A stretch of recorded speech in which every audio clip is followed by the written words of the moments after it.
Hi guys, so now promise bubuksan ko na talaga yung submersible pump. Again, we are using the Aquaspeed A3000.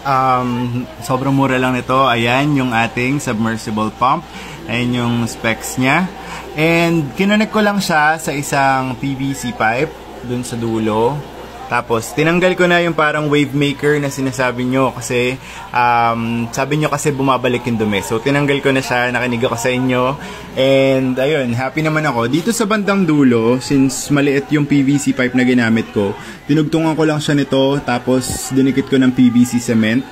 Ayan. Tapos, nakakonect na siya dito, rekta na. Wala na yung parang wave maker effect. Dry tubi, dry tubi, dry tubi. Ano pang hinihintay mo? Add to cart and drip checkout mo na yan. Huwag mo kalimutan ng hashtag DripMadeMeByTes. Ito yung aking old pump. Siguro ilalagay ko na lang to sa pond. Hayaan natin sila mag-ano doon, party sa pump. And now, bubuksan na natin tong ating sump. Tingnan natin kung anong mangyayari. Aapaw ba siya? Ano? Ako gusto ko i-post nyo muna yung video, tapos mag-comment kayo, tapos hulaan nyo kung ano muna mangyayari, tapos i-play nyo ulit. O, nakapag-comment ka na ba? O, yan, isaksak na natin tong ating pump. Tingnan natin kung ano mangyayari.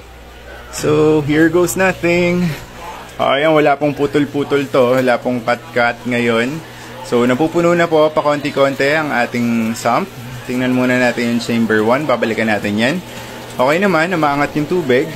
Tapos, by the way, nilipat ko pala yung mga bio balls dito sa mga gilid-gilid na yan. Chamber 2, okay naman. Chamber 3, okay naman. Ayan.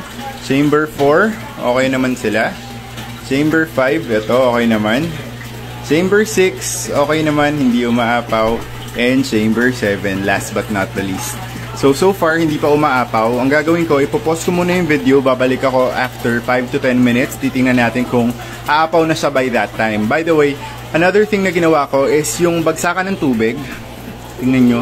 Diyan bumabagsak yung tubig. Sinakto ko dun sa isang malaking bato. Ayun o. Para may sasalo ng parang pressure ng water at hindi mabubulabog ang aking substrate. So, dun ko nilagay yung isang slate rock na malaki.